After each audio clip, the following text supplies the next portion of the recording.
So, ayun na nga mga tita. Masayang masaya nga ako. Dahil dumating na rin ang pinakahihintay ko. Dumating na nga ang 4-in-1 selfie stick tripod. Maraming ang kulay ang pagpipilian mo.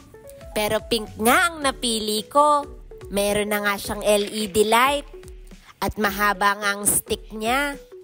Hay nako, hindi na ako mahihirapan mag-take ng vlogs. Okay na okay nga siyang pang-vlog mga tita. Lalo na kapag ang content mo ay cooking show.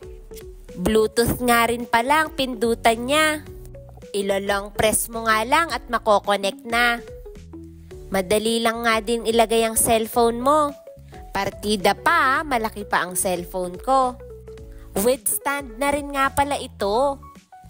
Para isang videohan lang ang content mo. Kaya ano pang hinihintay mo? I-check out mo na.